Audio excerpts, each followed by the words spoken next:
Subscribe करें और bell दबाएं ताकि कोई खबर रह न जाए।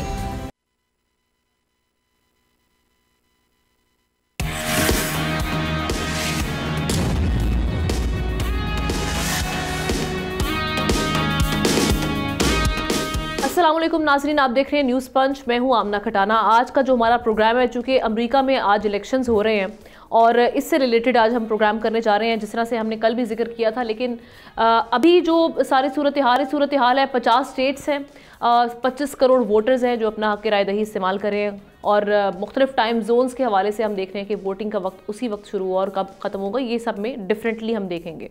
अच्छा जी, अब जो मामलात हैं उसमें अगर देखा जाए, रिपब्लिकन उम्मीदवार और डोनाल्ड ट्रंप पहले भी सदर रह चुके हैं और उसके बाद हम देख रहे हैं डेमोक्रेटिक कंटेंडर कामला हैरिस। दोनों डोमेस्टिक जो पॉलिसीज़ को किस तरह से देखते हैं।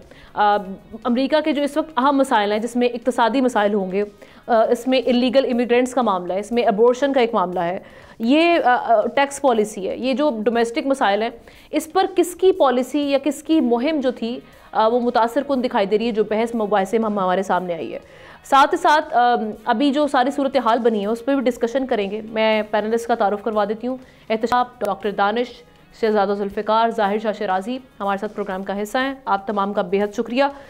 सबसे पहले आते हैं एहतशाम साहब, ये अहम मसाइल उनको देखते हुए, चूँकि हमने सारी चीज़ें भी सुनी, अब तक जो भी मामलात रहे, अब तक जो भी गुफ्तगू सामने आई, या ट्रंप को हम पहले भी आजमा चुके हैं, किसकी पॉलिसी जो है वो आपको प्रो अमेरिका नज़र आ रही है कि अमेरिकन के जो मसाइल हैं उनको एड्रेस करिए बेहतर तरीके से? देखिए, हम ना आप देख लें, अमेरिका की तारीख में शायद ये पहला इलेक्शन है, जहाँ तक मुझे याद पड़ता है, कि ख़वातीन के मामले को लेके आज नंबर 1 इशू जो है ना वो ख़वातीन का हो चुका है। चाहे उनकी आज़ादी का मसला हो, अबॉर्शन का मसला हो, और उनके हकूक़ मुख्तलिफ़ जगहों पे जॉब में उनके साथ जो हैरेसमेंट होती है उनका मसला हो। तो आज बहुत ज़्यादा हम देखते हैं कि एक बड़ी अमरीकी ख़वातीन की तादाद है वो इसलिए कामला हैरिस के साथ खड़ी है। दूसरा, जो ट्रंप को नुकसान पहुंचा ना, ये जो 3 बातें आपने गिनवाई हैं, जो उनमें सबसे इम्पॉर्टेंट बात ये आप आता है ख़वातीन के बारे में, वो ये कि उन्होंने बड़े नाज़ायबा अल्फाज इस्तेमाल किए कामला के बारे में, और फिर उसको ख़वातीन ने बड़ा बुरा माना और फिर उन्होंने सॉरी करके वापस लिया कि मेरा ये मकसद नहीं था, लेकिन by that time damage had done. तो ये अब देख रहे हैं कि ये, क्योंकि 2-2.5-3 हफ्ते पहले की बात है जब इस तरह की बातें हुई थी, तो उसके बाद से ना एक बड़ी ज़बरदस्त तरीके से पब्लिक ओपिनियन बनी और मेन फोकस जो अबॉर्शन पे आकर हो गया। अबॉर्शन आपको पता है एक मशहूर केस है जो 22 जनवरी 1973 को ये ख़त्म किया गया था। रियो एंड वेड 2 बंदे थे, और रियो जो था, कहा जाते हैं कि वो एक पीछे उसके कुछ और लोग खड़े थे जो एक सपोर्ट करती थी लॉबी, और वेट को एक और सपोर्ट करती थी। तो वहाँ पे ये केस ख़त्म हो गया था और वहाँ पे अदालत ने ये फ़ैसला जो है ना ये 7-2 से सुनाया था और कहा था ये अनकॉन्स्टिट्यूशनल है कि औरत के हकूक़ हैं और उसको मना किया जाए कि आपका जो है ना ये अबॉर्शन का हक़ जो है ना वो नहीं होगा। पहले हमेशा से अबॉर्शन का ये हक़ जो है ना वो नहीं मिलता था, ये मिल गया। फिर आप देख लें ये फ़ैसला टर्न हुआ जाके 22 जून 2022 में, ठीक है ना, जून 24 2022 को, और उसके बारे में ये कहा जाता है ये 5-4 से फैसला हुआ था। आमना ये जो है ना टर्निंग पॉइंट था, ठीक है। इसमें कहा जाता है, बल्कि ये क्लेम करते हैं, अगरचे हुकूमत में नहीं थे ये अपना ट्रंप साहब, लेकिन ये क्लेम करते हैं कि ये क्रेडिट लेते हैं कि मैंने करवाया था, और एक बड़ी स्ट्रॉन्ग लॉबी थी जो अमीर लोगों की थी, जिनमें ये भी, क्योंकि ये बात मानने वाली बात है, डे 1 से ये अबॉर्शन के ख़िलाफ़ रहे हैं, उसके बाद सेम सेक्स मैरिज के ख़िलाफ़ रहे हैं, क्लर्जी को सपोर्ट करते हैं, शराब वो कहते हैं मैंने सारी ज़िंदगी नहीं पी। ख़वातीन के मामले में तो खैर बहुत ही इल्ज़ामात हैं उन पर, लेकिन शराब कहते हैं उन्होंने कभी नहीं पी। लेकिन अब तो वो ये भी तो उन्होंने जो हमने देखा है कि अक्टूबर में गालिबन उन्होंने जो चेंज किया अपनी थोड़ी सी पॉलिसी, उन्होंने ये शिफ्ट की है कि वो ये कह रहे हैं कि वो वीटो कर देंगे अगर वो री इलेक्ट होते हैं, अबॉर्शन पे जो बैन है उस। देखिए हमने वो तो बहुत सारी चीज़ें हैं जो ना जिसको वीटो करने के इरादा है उनका, जिस तरह कहा जा रहा है कि 420 लोग, जिनके 23 लोग हैं जिनको सजाएं हुई थी कैपिटल हिल पे हमला करने पे, रिसरेक्शन 6 जनवरी 2021 को, वो कहते हैं वो भी मैं माफ़ कर दूंगा। वो तो एक लंबी लिस्ट है जो उनको करना चाहते हैं, जिसकी वजह से इस्टेब्लिशमेंट भी, डीप स्टेट भी परेशान है, क्या होगी। तो देखें जो असल बात थी ना वो ये थी, जो मामला जो जजेस की, जिस तरह हमारे यहाँ हो रहा है ना, इस तरह अमेरिका में भी होता है कि जजेस सुप्रीम कोर्ट में सियासी बुनियादों पे लगाए जाते हैं। अगरचे बड़ा एक स्ट्रॉन्ग उनका हेयरिंग का सिस्टम है जो उनकी बड़ी देर के बाद उनको अप्रूव करता है, लेकिन ये 3 जज कहा जाता है कि उस वक्त जो लगाए गए थे ना वो बिल्कुल अबॉर्शन के ख़िलाफ़ थे, और कहा जाता है चुन के उनमें ये ट्रम्प भी शामिल थे और 2 बड़े बड़े बिजनेसमैन थे जिन्होंने काम करवाया, तो ये ओवरटर्न हो गया फैसला। अब ये खवातीन जो है ना अमेरिका में सब बड़ी परेशान है, और इसी को लेके वेस्ट के लोग भी परेशान है कि अमेरिका जो बड़े फैसले होते हैं उसका असर पाकिस्तान पे आ, उसका झुकाव हो सकता है कामला बहुत ज़्यादा है। और मुझे ये लग रहा है आमना, आखिरी बात मुझे लग रही है कि मैं 2 दिन 2.5 दिन पहले तक ये सोच रहा था कि शायद ट्रम्प के चांसेस जीतने हैं कि बहुत ज़्यादा हैं, लेकिन अब मैं देख रहा हूँ कि मुकाबले में, देख लें लास्ट मिनट पे जो चीज़ें आ रही हैं वो कामला के हक़ में आ रही हैं, और उसमें कहा जा रहा है मेजॉरिटी वोट जो है ना वो ख़वातीन का होगा। और फिर ये जो स्विंग स्टेट हैं, जो पहले भी बात होती है, मैंने बताया आपको कि ये जो 7 स्टेट हैं, 7 में से पेंसिल्वेनिया बड़ी इंपॉर्टेंट है जिसके 20 वोट्स हैं, वहाँ पर कहा जा रहा है कि ये ट्रेडिशनली ये था डेमोक्रेट के पास पहले, जिसको विन ओवर कर लिया इवेंचुअली जाके रिपब्लिक ने, और इस पे बड़ा काम किया। वो कहते हैं अल्टीमेटली यहाँ से साबित होगा अगर वहाँ पे वो हार जाते हैं डेमोक्रेट। 1 बाय 1 करके हम तमाम इश्यूज को एड्रेस करने की कोशिश करेंगे, लेकिन डॉक्टर साहब इसमें ये चीज़ भी ऐड ऑन कर दीजिएगा, एक सियाह फाम खातून में रेसिज्म का भी एक फैक्टर, एक एलिमेंट वहाँ पाया जाता है। ऑल्दो कि हमने देखा कि बराक ओबामा माजी में वो आ चुके हैं सदर बन के सामने, लेकिन एक खातून सामने आ रही हैं। पहले हिलरी क्लिंटन वो इलेक्शन हार चुकी, अब तक हमने अमेरिका की तारीख में किसी भी खातून को इस सीट पर नहीं देखा। तो आप समझते हैं रेसिज्म वाला फैक्टर भी कहीं ना कहीं मुतासर करेगा?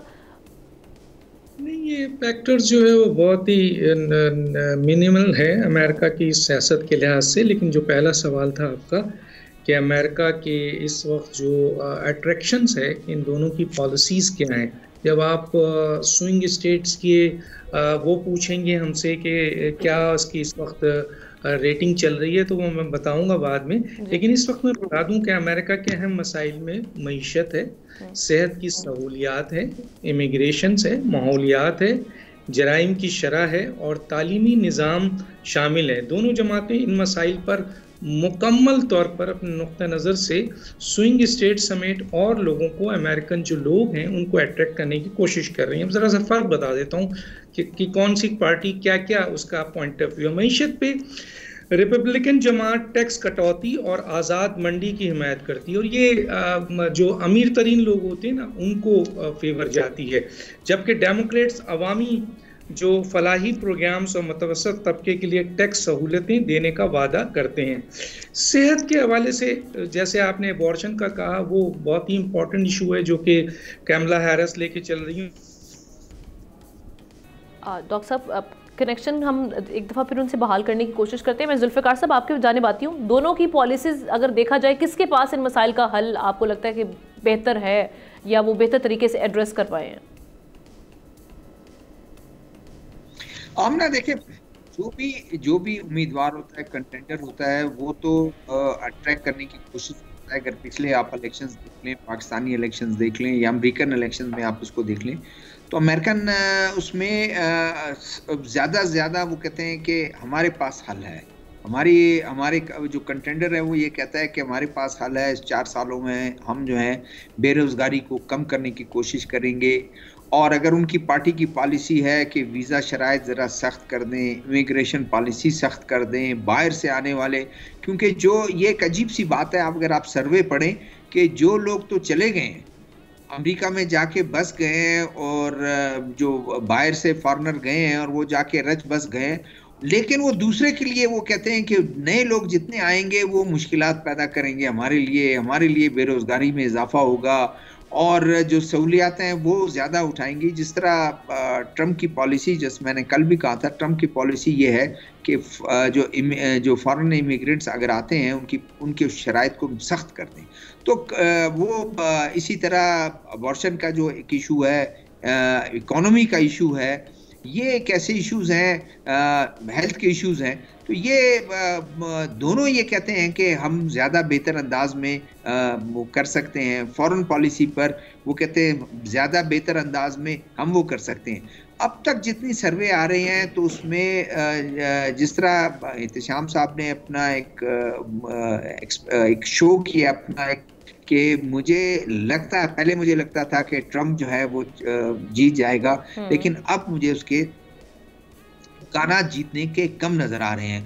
तो अभी तक जितने आप देखें उसका अमेरिकन जो मीडिया है और यूके का मीडिया आप देख लें, बीबीसी देख लें, वॉइस ऑफ अमेरिका देख लें, उनमें से वाज़ेह तौर पर सब अंदाजे लगा रहे हैं कि ये जीत सकते हैं, किन बुनियाद पर उनके पास वो है, किन बुनियाद पर वो आगे जा सकते हैं, किस बुनियाद पर वो जीत सकते हैं। तो आता हूं आपके सवाल की तरफ। दोनों कंटेंडर तो ये कहते हैं कि हमारे पास तमाम मसाइल का हल है, आप हमें वोट करें, मुझे वोट करें, मेरे पास हल है। चाहे फॉरेन पॉलिसी की बात हो, जंगों की बात हो, अमेरिकन उसकी बात हो, वो ज़रूर ये पिक्चर एक जो पेंट करते हैं कि हम अमेरिकन जो अवाम है उसको खुश रखना चाहते हैं, उनको बेहतर, उनकी ज़िंदगी को जो है बेहतर बनाना चाहते हैं। अब वो आगे क्या करते हैं और आप पिछले जितने आप उनको सदूर को देख लें, बहुत सी पॉलिसियों को बेहतर बना सकें, बहुत से टारगेट्स को अचीव करने में नाकाम रहे। ठीक है डॉक्टर साहब, आप कंटिन्यू कर लें। जी मैं ये बता रहा था आपको, क्योंकि ये मेरा पॉइंट ऑफ व्यू नहीं है, ये वो जो उन्होंने दिया है दोनों कंटेस्टेंट ने, उनका स्टेटमेंट मैं आपके सामने लाता हूँ ताकि आपके सुनने वाले को पता चले कि इनके दरमियान क्या फ़र्क है। और इन्होंने जो लोगों ने अहम तरीन शोबा चुना है उनमें मईशत है, सेहत की सहूलियात है, जैसे मैंने कहा इमिग्रेशन है, माहौलियात है, जराइम की शरह है और तालीमी निज़ाम शामिल हैं। दोनों ने अपना अपना नुक्तज़र किया, वो फ़र्क भी मैं आपके सुनने वालों को दे देता हूँ और ये वो दोनों की स्टेटमेंट से उठा के मैं दे रहा हूँ। मईशत, रिपब्लिकन जमात टैक्स कटौती और आज़ाद मंडी की हिमायत करती है और इससे फ़ायदा जो है वो बहुत ज़्यादा अमीरों को होता है, जबकि डेमोक्रेट्स अवामी फलाही प्रोग्राम्स और मुतवस्सित तबके के लिए टैक्स सहूलतें देने का वादा करती है। अब आता है सेहत।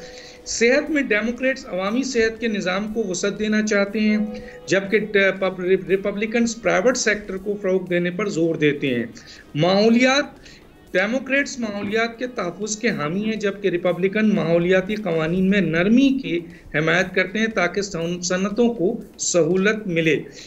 तो ये बेसिक चीज़ें हैं। इसके अलावा जाहिर है कि और ये बेसिक अट्रैक्शंस है जो अमेरिका की आवाम के लिए, और ख़ास तौर पे जो ये अपने नुक्ता नज़र का मेजर जो बिल्कुल कहते हैं ना कि अहम तरीन डिफरेंस जो है वो ये है कि ये दो इन इश्यूज़ के ऊपर ये लेके चल रहे हैं। और जब आप पूछेंगी कि मुख्तलिफ पोल्स और ख़ास तौर पे जो इनका अहम तरीन पोल है जो कि प्लेटफॉर्म है जिससे अमेरिका का इस वक्त पूरा इलेक्शन कवर हो रहा है और जिसको फॉलो कर रहे हैं रॉयटर्स भी, जिसको फॉलो कर रहे हैं बीबीसी भी, जिसको फॉलो कर रहा है अल जजीरा भी, जिसको फॉलो कर रहे हैं डिफरेंस आपके जो आपके मीडिया हैं, तो उन दोनों का भी मैं आपको जब आप पूछेंगे मैं बता दूंगा कि उस प्लेटफॉर्म क्या कहा जा रहा है। ठीक है शाह साहब, अब दोनों की पॉलिसीज़ को सामने रखते हुए एक क्लाइमेट चेंज पे अगर हम बात करें, क्या ये अमेरिका के लिए बड़ा संजीदा इशू है? चूँकि इस पर हम देख रहे हैं कि ट्रम्प की जो पॉलिसी है, he doesn't believe in climate change policy. उन्होंने अपने आखिरी दौरे इक़्तिदार में जो पेरिस क्लाइमेट एग्रीमेंट है उससे वो बाहर आ गए थे। तो अब अगर वो री इलेक्ट होते हैं तो वो किस तरह से करेंगे इसको टैकल, जो हमने अब तक आपने ऑब्जर्व किया उनकी कैंपेन से इस पॉलिसी को, और साथ ही साथ बाकी पॉलिसीज़ में भी अगर मवाजना किया जाए तो आप ओवरऑल किसे समझते हैं कि एक बेहतर तरीके से अमेरिकन जो उनके इश्यूज़ हैं उनको ठीक तरीके से एड्रेस कर पाएंगे?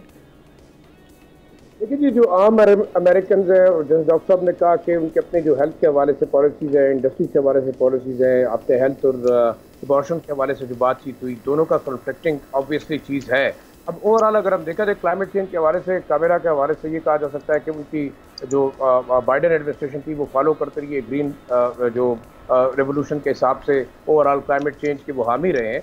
मैं समझता हूँ कि लोकल पॉलिसीज़ अमेरिकन के इंटरेस्ट की अपनी जगह पे, और फर्स्ट अमेरिकन जो कहते हैं फर्स्ट अमेरिका का जो एक नारा है ट्रम्प का, वो शायद वो स्वे करेगा बहुत सारे वोटर्स को, क्योंकि मेरे ख्याल में बाइडेन एडमिनिस्ट्रेशन और उससे पहले जितनी, अब बराक ओबामा का जो एक कॉन्सेप्ट था ना अमेरिकन पॉलिसी का, वो मेरे ख्याल में ट्रम्प को उससे बड़ा जो है वो काउंटर किया 2010 के अंदर भी, उसके बाद भी जितनी कैंपेन हुई।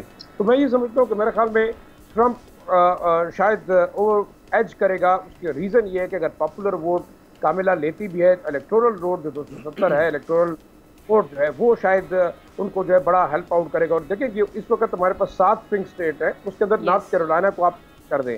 तो मेरे ख्याल में मिशिगन है, मिनेसोटा है, आपका पेंसिल्वेनिया है, और साथ साथ जो नॉर्थ कैरोलिना का जो फैक्टर है वो मेरे ख्याल में बड़ा काउंट करेगा, क्योंकि मेरी कुछ दोस्तों से बात हुई है वाशिंगटन डीसी के अंदर, कुछ न्यूयॉर्क के अंदर जो कि मीडिया के साथ रिलेटेड है और मुख्तलिफ इदारों के साथ काम करते हैं। ओवरऑल पॉपुलर वोट बेशक हो सकता है हिलरी क्लिंटन की तरह कामिला हारिस जो है वो शायद लीड कर जाए कुछ एरियाज के अंदर, लेकिन इलेक्टोरल जो है उसके अंदर ट्रंप के चांसेस फिर नजर आते हैं। और एक जो शायद फैक्टर नजर आता है फर्स्ट अमेरिकन का, और दूसरा अमेरिका जो इस वक्त गजा का जो मामला है वो बड़ा इफेक्ट करेगा। इसमें आप माने या ना माने जो मुस्लिम वोट है वो बड़ी हद तक इफेक्ट कर सकता है। मुस्लिम कम्युनिटी की हिमायत।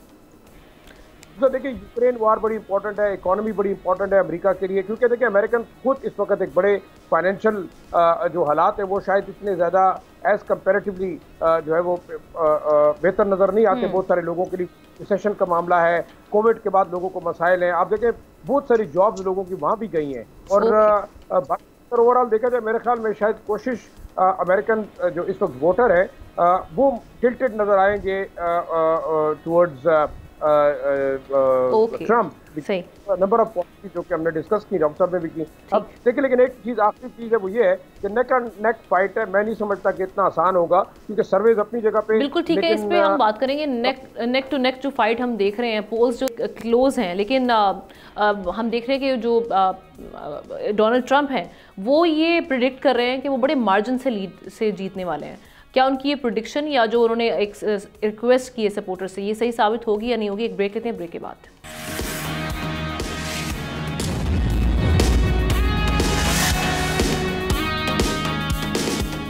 Welcome back. 7 स्विंग स्टेट्स जिसमें हम देख रहे हैं कि कहा जा रहा है कि पोल्स ये बताते हैं कि नेक टू नेक मुकाबला उनमें पेंसिल्वेनिया है, विस्कॉन्सिन है, मिशिगन है, नेवाडा है, नॉर्थ कैरोलिना है, इसके अलावा एरिजोना और जॉर्जिया है। अब यहाँ की सारी सूरत हाल रेटिंग्स के साथ साथ जो ये सवाल भी अपने पैनलिस्ट के सामने रखूँगी कि ट्रंप ये कह रहे हैं पोल्स के बरक्स कि वो एक लार्ज नंबर से जीतने वाले हैं इलेक्शन, जबकि उन्होंने अर्ज भी किया अपनी जो आखिरी रैली है उसमें खिताब पे, और उन्होंने ये कहा कि इतने बड़े मार्जिन से मुझे जितवाया जाए कि ये फ्रॉड ना कर सकें, क्योंकि वो ये क्लेम कर चुके हैं कि 2020 का जो इलेक्शन था वो जीत गए थे, लेकिन वो रिग किया गया था जिसकी वजह से जो बाइडन वाइट हाउस तक पहुंच पाए थे।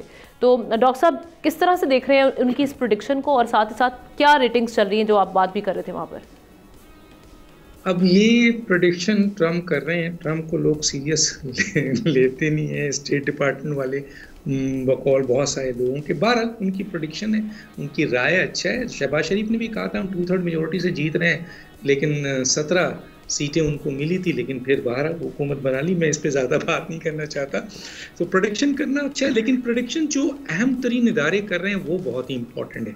देखिए ये तो आपके सुनने वालों को पता है, हम डिस्कस कर चुके हैं कि जो लास्ट इलेक्शन हुआ था उसमें 7 स्विंग स्टेट में सिर्फ एक स्टेट है नॉर्थ कैरोलिना जिसमें ट्रम्प को एज मिला था, वो भी बहुत ज़्यादा एज नहीं था। असल में मसला है कि इतनी तेज़ी से तब्दीली तो होती नहीं है जो हम अपना अंदाज़ा करते हैं। मैंने कल भी आपको बहुत अहम तरीन जो आपके जिन्होंने सर्वे किया हुआ है पोल्स है, जिसमें आपको मैंने बताया था, न्यूयॉर्क टाइम्स बताया था, सेरेना कॉलेज बताया था, 538 बताया था, रियल क्लियर पॉलिटिक्स बताया था, CAIR था, ये सब एज दे रहे हैं कमला हैरिस को, और इसी को फॉलो कर रहे हैं CNN, रॉयटर्स, BBC, अल जजीरा। दूसरी तरफ मैंने बताया था कि ट्रम्प को एज दे रहे हैं wall street journal, Harris x और फॉरबेस। लेकिन मैं आज आपके सुनने वालों को बहुत ही अहम एक इन्फॉर्मेशन दे रहा हूँ। 2 ऑर्गेनाइजेशन है जो बहुत ही बड़ी ऑर्गेनाइजेशन है, ये मेरी ख्वाहिश नहीं है, किसी और की ख्वाहिश नहीं है, मैं कोट कर रहा हूँ, दुनिया देख रही है। एक अमेरिकन इलेक्शंस को जो बहुत अहम तरीके से जो ऑर्गेनाइजेशन कवर करती है और जिसको लोग फॉलो करते हैं, वो 2 ऑर्गेनाइजेशन है, पॉलिटिको और race to the WH। Politico जो है वो प्रोमिनेंट अमेरिकन न्यूज़ ऑर्गेनाइजेशन है, और ये इस वक्त अमेरिका के इलेक्शंस को जिस तरह कवर कर रहे हैं, एक एक आदमी तक पहुंचने की कोशिश करते हैं। एक एक आदमी से मुराद है कि वोटर्स तक पहुंचने की कोशिश करते हैं, और हर किस्म के वोटर्स को ये कांटेक्ट करते हैं, और इनके वेबसाइट पे सारा फंक्शन मौजूद है, रेट मौजूद है, सारी चीज़ें हैं, ये गवर्नमेंट और उससे भी राय लेते हैं। दूसरा रेस की जो WHO है, जो अमेरिकन पॉलिटिकल एनालिस्ट जो प्लेटफॉर्म है, ये भी बहुत ही अहम अमेरिका की प्लेटफॉर्म है, जहां पर अमेरिकन इलेक्शंस के बारे में अप टू डेट इंफॉर्मेशन दी जा रही है। और ये दोनों ऑर्गेनाइजेशन, दोनों अहम तरीन ऑर्गेनाइजेशन ये कह रहे हैं कि नेक टू नेक फाइट है, लेकिन कैमला हैरिस को एज हासिल है, जो कि हर जगह नजर भी आ रहा है, पोल्स में भी नजर आ रहा है। वो कह रहे हैं तो मैं थोड़ी सी राय तो नहीं दे रहा, लेवरेज उनको है, मैं आपने राय तो नहीं दे रहा, बिल्कुल ये दो ऑर्गेनाइजेशन का बता दिया। I got your point. Shah साहब, ये अगर क्लोज मार्जिन से कोई जीतता है तो ख़ास तौर पे अगर हम ट्रम्प की बात की जाए, कैपिटल हिल अटैक हमारे सामने मौजूद है, उसको एक्सेप्ट कर लेंगे अगर उनको डिफीट होती है? देखिए, मेरे ख्याल में जैसे उन्होंने बिल्कुल अपनी पॉलिसी निकाल के वो क्या क्या जाके रिव्यू करेंगे और कौन सी डिसीजन को रिवोक करेंगे, वो तो एक बिल्कुल सीधी सी बात है। लेकिन एक चीज़ अगर आप देखें, 1980 में जब रोनाल्ड रेगन और जिमी कार्टर का इलेक्शन था, इसी तरह रिपब्लिकन कैंडिडेट जो है वो काफ़ी आगे थे पोल के अंदर भी, और जो है बाकी जो प्रेडिक्शंस थी मुख्तलिफ इदारों की जानिब से। डॉक्टर साहब ने जैसे कहा कि जी दो जो अहम इदारे हैं वो इस वक्त नेक ऑन नेक फाइट की बात कर रहे हैं, लेकिन इंपॉर्टेंट क्या है, मेरे ख्याल में अपनी जगह पे half of the votes already cast हो चुके हैं, जो और जाहिर बात है कि उसका एक स्प्लिट किस्म का रिजल्ट जो है या प्रेडिक्शन सामने आ रही है। लेकिन एक चीज़ बड़ी इंपॉर्टेंट है, मेरे ख्याल में आखिरी दिन भी बड़ा मैटर करता है कि जो कैंडिडेट है वो अपने वोटर को कैसे मोटिवेट कर सका है कि वो आके उसके लिए वोट डालेगा। तो मेरे ख्याल में प्रेडिक्शन अपनी जगह पे, जो सर्वेज अपनी जगह पे, लेकिन हमने ये वेट करना होगा, देखना होगा कि आखिरी दिन क्या हो सकता है। और मेरे ख्याल में जो स्विंग स्टेट का मामला अपनी जगह पे 7-8 जो 8वीं स्टेट के साथ इंक्लूड हुई है, लेकिन ओवरऑल देखा जाए तो मेरे ख्याल में इस वक्त मैं फिर यही कहूँगा कि प्रेडिक्शन करना मुश्किल होगा। पॉलिसीज़ अगर देखा जाए तो इस वक्त ट्रम्प, अगर आप उसको बहुत सारी चीज़ों के ऊपर क्रिटिसाइज करें, लेकिन बहुत सारी चीज़ों के ऊपर वो एज कर रहे हैं कामिला हारिस से भी। और हम जो फैक्टर के ऊपर बात करते हैं वो जाहिर बात है पॉपुलैरिटी ग्राफ अपनी जगह पे, अगर इलेक्टोरल कॉलेज के वोट दोबारा ट्रम्प साहब हासिल करते हैं तो शायद जो उनकी प्रेडिक्शन है कि वो एक बड़े मार्जिन से जीत सकते हैं, वो सही भी साबित हो सकती है। लेट्स सी, देखिए आखिरी दिन बड़ा इंपॉर्टेंट है। मैं जो आखिरी फैक्टर की बात करूँ वो ज़रूरी ये है कि आप इस कितने वोटर्स आपके बाहर आके वोट डालते हैं, अनडिसाइडेड जो वोटर्स हैं उनका वोट बड़ा काउंट करता है। ठीक है एहतशाम साहब, ये जो इसी नुक्ते को मैं आगे बढ़ाऊंगी, शाह साहब ने जो बात की है अभी, जो रोगन के नाम से जो हम देख रहे हैं कि बड़े मशहूर पॉडकास्टर हैं अमेरिका के, जिनके 8 मिलियन सब्सक्राइबर्स यूट्यूब पर हैं, और अगर हम स्पॉटिफाई पर बात करें 14 मिलियन से ज़्यादा उनके सब्सक्राइबर्स हैं। सो उन्होंने इंडोर्स किया बिल्कुल ये आखिरी मोमेंट पे, उन्होंने जो एलोन मस्क का इंटरव्यू किया, और उससे पहले वो 1 महीना पहले ट्रम्प का भी कर चुके हैं, तो इनकी इंडोर्समेंट भी बड़ी मैटर करती है। तो आप समझते हैं कि हाँ, अगर देखा जाए तो कहीं ना कहीं ट्रम्प जो है वो फेवरेट भी हैं, और दूसरा फाइनेंशियल मार्केट को अगर देखा जाए वो क्या सिग्नल कर रही है? देखिए हम ना देखें, जहाँ प्लसेस हैं कामिला के, वहाँ पे बहुत सारे प्लसेस जो है ना ट्रम्प के भी हैं। लेकिन ना जिस तरीके से वाइट वोट है उनके पास है, फिर जिस तरीके से तस्सुबात को उन्होंने हवा दी, और फिर जिस तरीके से सफ़ेद फार्म, स्याह फार्म की उन्होंने बात की, वो लोगों को साथ लेके चले। फिर वो पिछले इलेक्शन में भी अनएक्सपेक्टेड लोग कहते हैं कि जो देहातों का वोट था उनको मिला, जो एक्सपेक्ट नहीं कर रहे थे। तो देखें अमेरिका का इतना टीडियस किस्म का, इतना मुश्किल किस्म का ये इलेक्शन का तरीका है, जो 1877 में शुरू किया तो उन्होंने आज तक भी चल रहा है। वैसे बाइदी में इसी को जो इलेक्टोरल कॉलेज है, हमने भी एक दफ़ा रेप्लिका करने की कोशिश की थी। अयूब खान के ज़माने में इलेक्टोरल कॉलेज हमने भी बनाया था। यहाँ पे तो है ना जी 535 का, वहाँ पे उन्होंने 80,000 जो है ना लोगों का वो एक बनाया था इलेक्टोरल कॉलेज अयूब खान ने, लेकिन बहरहाल वो ख़त्म हो गया था। देखिए हम ना इस वक्त जो प्रेडिक्शन की बातें हो रही हैं उसमें 2 चीज़ें बड़ी अहम हैं। इस वक्त जो कहा जा रहा है ना, 7 में से जिसको ये क्लेम भी कर रहे हैं ट्रम्प और कुछ लोग उनकी हमायत भी कर रहे हैं, वो कहते हैं 7 में से 3 स्टेट्स जो है ना उन पे वो श्योरली वो जीतने वाले हैं। वो सन स्टेट 2 कहलाती हैं, नवेडा और उसके बाद एरिज़ोना, ये दोनों। और तीसरी जो है ना पेंसिल्वेनिया के बारे में तो अब खबरें आना शुरू हो गई हैं कि वहाँ से तो वो जीत रहे हैं, बड़े मार्जिन के साथ जीत रहे हैं। अगर ये पेंसिल्वेनिया में आप ना जीत जाते हैं तो फिर वो कहा जा रहा है ये 270 नहीं, ये 287 वोट जो है ना इलेक्टोरल कॉलेज के ले सकते हैं, ये अपने ट्रम्प साहब के हैं। लेकिन आप ना सवाल असल वक्त यही है कि इस वक्त जो अमरीकी अवाम मायूस है, अनडिसाइडेड है, फ्रस्ट्रेटेड है, उनको समझ नहीं आ रही, जॉब के इश्यूज़ हैं और बड़े मसाइल हैं, इकोनॉमिक कंडीशन बड़ी वर्स हुई हैं, बावजूद इसके कि बड़ा पिछले 2-3 सालों में बड़े लोगों को नौकरियां वहाँ पे मिली, 4-4.5 लोगों को लाख लोगों को नौकरियां भी मिली, लेकिन इसके बावजूद महंगाई जो है ना उसने बड़ा लोगों को तंग किया हुआ है।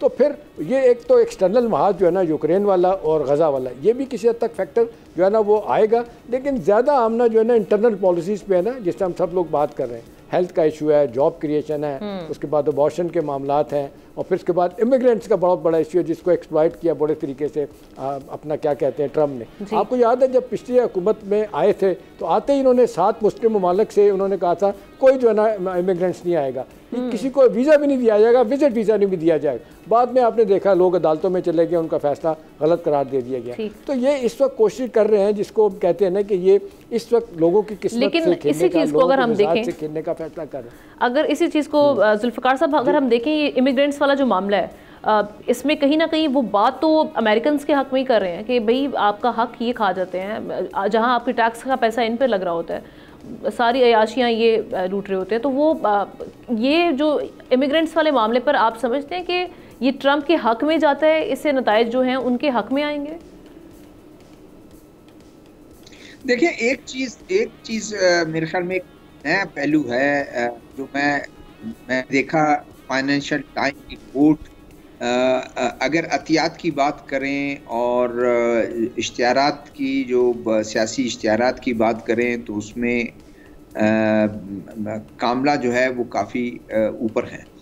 और ये जो तज्जिया करने वाले वो ये कहते हैं, अमेरिकन तज्जिया करने वाले, ये स्विंग स्टेट्स में जो वोटर्स हैं ये उनको असरअंदाज करेंगी। और खैर अमेरिकन वोटर्स तो, अमेरिकन इलेक्शन तो वैसे महंगे होते हैं, लेकिन ये कि ये कहते हैं कि तज्जिया उनका ये है कि 2024 का शायद महंगा तरीन इलेक्शन हो। और कामला ने काफ़ी इसमें जो एहतियात जमा किए हैं उनको काफ़ी एहतियात भी मिले हैं और इश्तिहारात पर भी उन्होंने काफ़ी, और एक अंदाजे के मुताबिक ट्रम्प से दुगना है। 1.2 बिलियन पैसा इकट्ठा हुआ है, 1.2 बिलियन डॉलर कामला के लिए, और 970 मिलियन इकट्ठा हुआ है ट्रम्प का। इसीलिए कहते हैं कि ये शायद महंगा तरीन इलेक्शन हो। तो ये अगर ये इसका वो होता है, उसका असर होता है, तो ये एक फैक्टर उसको फ़ायदा दे सकता है। दूसरा जो आपने इमिग्रेंट्स की बात की, बिल्कुल ये बात ये है कि वो शायद उसको जो वोटर्स हैं उनको वो फ़ायदा उसको जा सकता है, क्योंकि वो इसको एक्सप्लॉइट करता है, वो इसको जो है वो कहते हैं कि आपको फ़ायदा।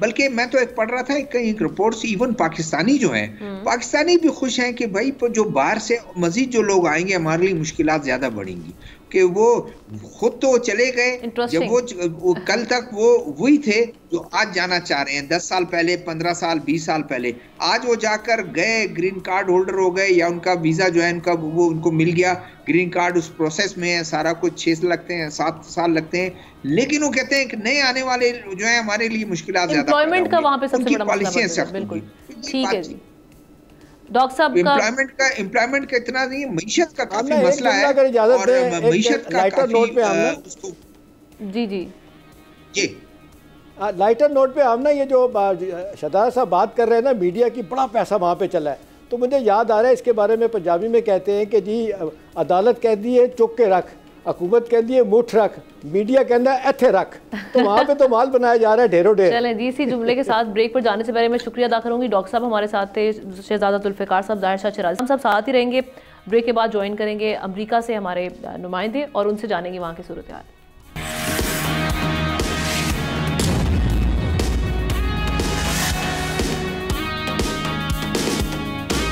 Welcome back. वाशिंगटन से हमारे नुमाइंदे कौसर जावेद हमारे साथ हैं और उनके साथ साथ कामरान जिलानी ह्यूस्टन, उन्होंने भी हम अमेरिका से हमें ज्वाइन किया है। दोनों नुमाइंदगान का मैं शुक्रिया अदा करूंगी। कौसर साहब, सबसे पहले आपकी जानिब आ रहे हैं वाशिंगटन में इस वक्त एक तो सारी जो सूरत हाल है वोटिंग के हवाले से, वो किस तरह से देख रहे हैं, वोटर टर्न आउट कैसा वहाँ पर है, और कब से वोटिंग स्टार्ट हुई है, कितना टाइम रह गया वोटिंग ख़त्म होने का, और इस वक्त आप ये बताइएगा कि इस वक्त जो वोटर्स हैं उनमें बड़ी तादाद आप किस तरह से देख रहे हैं? ख़वातीन भी बाहर आ रहे हैं, जो वहाँ पर मर्द हजरात हैं, और साथ ही साथ दूसरे मामला, इस वक्त क्या समा है वहाँ पर? जी, यहाँ पे वर्जीनिया स्टेट में जहाँ मैं हूँ वहाँ पे 7 बजे अभी 2 घंटे पहले 2.5 घंटे पहले पोलिंग का अमल शुरू हुआ है और ये जारी रहेगा 7 बजे शाम रात तक। अगर इस तरह कोई लाइन में या कोई ज्यादा वोटर्स हैं तो वो टाइम बढ़ा भी सकते हैं। इस टाइमिंग जो है वो मुख्तलिफ स्टेट्स में टाइम जोन के हिसाब से, यहाँ पे कोई 3 घंटे का फर्क है वाशिंगटन से, कोई 2 घंटे का फर्क है अपने अपने स्टेट के उस टाइमिंग के जोन में जो है वो उस हिसाब से उन्होंने सारा जो पोलिंग का अमल है वो शुरू हुआ है। जहाँ मैं हूँ, जहाँ मैं वोट डाल रहा हूँ, वहाँ माउंट वर्नन एरिया है वाशिंगटन से 20 मिनट के फासले पे। यहाँ ये डेमोक्रेटिक एरिया है, खवातीन और जो मर्द हजरात है वो बिल्कुल बराबर के वोटिंग के अमल में शरीक होते हैं। और जो यहाँ इस एरिया में हैवीली पॉपुलेटेड है with immigrants community, Pakistani, Arab community, south Asian community बहुत ज्यादा यहाँ पे। तो वो मिक्सचर जो है ना वो हर पोलिंग स्टेशन पे उस आबादी के हिसाब से तो नहीं है, लेकिन कुछ ना कुछ हमारे पाकिस्तानी हर जो इलाके और यहाँ पर वाशिंगटन एरिया में वो वोट। इस इलाके की अगर हम खास तौर पे बात करें, यहाँ पे आप किसको फेवरेट उम्मीदवार के तौर पे देख रहे हैं? अवाम की सपोर्ट किसको हासिल है? जी, ये इलाका जो है ये डेमोक्रेटिक चला आ रहा है काफी अरसे से, लेकिन जो अभी गुज़श्ता इलेक्शंस हुए हैं लोकल लेवल पे, जो गवर्नर के साथ डेलीगेट्स के सूबाई असेंबली के 2 साल पहले इंतखाबात हुए हैं, वहाँ पे उस वक्त भी डेमोक्रेटिक जो है वो उनकी सीट्स जो सूबाई है वर्जीनिया में, जो स्टेट असेंबली है उसमें भी डेमोक्रेट हैं जो वो मेजॉरिटी में है, सेनेट में भी और डेलीगेट्स में भी। साथ जो हमारे मैरीलैंड स्टेट है वो भी डेमोक्रेट स्टेट है, उसमें भी जो है वो डेमोक्रेट है ज्यादातर। लेकिन जो यहाँ पे अभी टेंडेंसी चल रही है, जो रुझान चल रहा है वो चल रहा है, दोनों जो बड़े राइवल्स हैं, तो उम्मीदवार हैं डोनाल्ड ट्रंप और कमला हैरिस, उनके वजह से तमाम का तमाम पोलिंग अमल जो है, जो लोगों ने माइंड मेकअप किया हुआ, दोनों की जो पॉलिसीज है, दोनों की कारकर्दगी है, उससे ये वर्जीनिया स्टेट भी आज जो इंतखाबात सदारती इंतखाबात के साथ साथ 435 जो कांग्रेस की निशस्तें हैं उसके लिए भी हो रहा है, और जो 34 ठीक है सेनेट की कामरान की जानिब चलती हूँ और वहाँ उनसे जानती हूँ कि वहाँ पे क्या ट्रेंड्स हैं, और इस वक्त वोटर टर्न आउट अगर हम पिछली बार की निस्बत देखें अब तक, एक तो कितने घंटे हो चुके हैं वोटिंग स्टार्ट हुए ये भी जानना चाहूँगी, और कितना बेहतर है पिछली बार की निस्बत। साथ ही साथ यहाँ पर फेवरेट कौन है? आप क्या समझ रहे हैं कि किसको हिमायत हासिल है यहाँ के वासियों की? जी, मैं ज़ाहिर है कि ह्यूस्टन में हूँ, तो ये टेक्सास जो है वो रिपब्लिकन स्टेट है, लेकिन यहाँ पे सुबह 7 बजे पोलिंग का अमल शुरू हो चुका है, 2 घंटे हो चुके हैं। लेकिन ह्यूस्टन में गुज़श्ता 24 घंटे से तूफ़ानी बारिशें, मौसलाधार बारिशें, जिसकी वजह से इस वक्त पोलिंग स्टेशन पे वो रश नज़र नहीं आता। 12 बजे तक बारिशें थम जाएंगी तो उसके बाद रश बढ़ेगा, और ये बारिशों की वजह से पोलिंग का अमल बुरी तरह मुतासिर हुआ है, और मेरा ख्याल है कि यहाँ टाइम भी बढ़ाया जा सकता है। लेकिन बहरहाल आज 5 नवंबर है, फैसले की घड़ी आन पहुंची है कि नेक्स्ट अमेरिका का सदर कौन होगा, कमला हैरिस होंगी या डोनाल्ड ट्रंप होंगे। लेकिन अमेरिका भर में पोलिंग आपको पता है 12 घंटे तक जारी रहती है, 2 घंटे गुजर चुके हैं, शाम 7 बजे तक यहाँ पे पोलिंग जारी रहेगी, 10 घंटे और पोलिंग होगी। मेरा ख्याल ये है कि बारिशों की वजह से शायद वक्त बढ़ाया जा सकता है।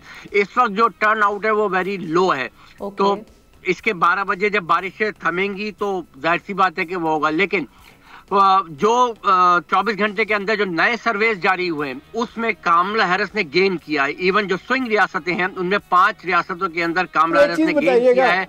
एक चीज़ बताइएगा, आप भी या कौसर साहब भी बता सकते हैं। देखिए, जिस तरह जोशो खरोश अमेरिका में सिलेक्शन के बारे में पाया जाता है, तो हमारे यहाँ तो होता है ऑफिशियली रिजल्ट लेट रात को आना शुरू हो जाते हैं, ऑफिशियली देर से आते हैं, हिंदुस्तान में 1.5 महीने के बाद आते हैं। तो वहाँ पे क्या सूरत हाल होती है? रिजल्ट जो है ना कब तक आना शुरू होते हैं, लोगों को पता चल जाता है कौन जीत गया? देखिए, मैं इसमें आपको एक चीज़ क्लियर कर दूं कि देखिए, जब पोलिंग का अमल ताखीर का शिकार हुआ कई स्टेट्स में, और टर्न आउट भी अगर ज़्यादा होगा तो फिर मेरा ख्याल है कि पोलिंग का अमल 10 बजे तक तो चलता है, क्योंकि जो लोग लाइन में लग जाते हैं उनको टोकन जारी होते हैं, वो वोट देने के अहल होते हैं। उसके बाद 11-12 बजे रात में अगर पोलिंग शुरू होगी तो मेरा ख्याल है कि अर्ली मॉर्निंग से रिजल्ट जो है ना मतलब प्रोजेक्ट करना शुरू कर देगा यहाँ पे मीडिया और उनका जो इलेक्शन कमीशन है। लेकिन इस बार इम्कान जाहिर किया रहा है, जो हमने पहले भी बताया था बोल पे, कि इस दफ़ा 2 से 3 दिन लग सकते हैं। और फिर अगर रिजल्ट मुआफिक नहीं आए, जैसे डोनाल्ड ट्रंप साहब इशारा कर चुके हैं कि वो लॉ सूट भी फाइल कर सकते हैं, तो फिर आप भूल जाएं कि 1 हफ्ता 2 हफ्ता भी लग सकते हैं अगर मामला अदालत में गया।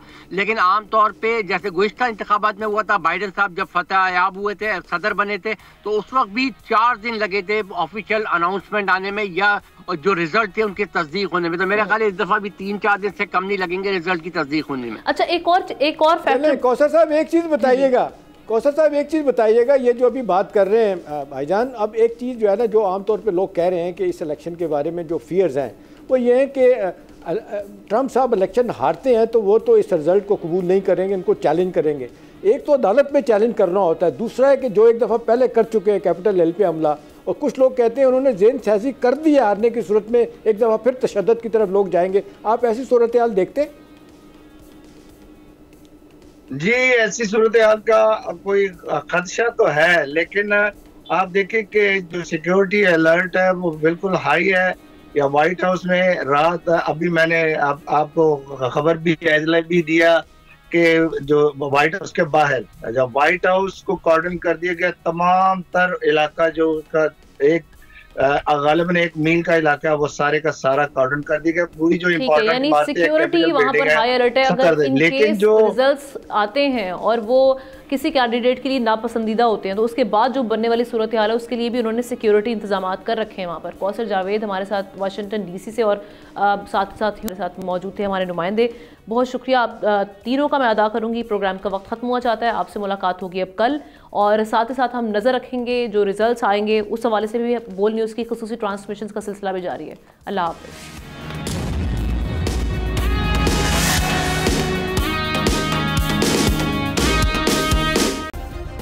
सब्सक्राइब करें और बेल दबाएं ताकि कोई खबर रह न जाए।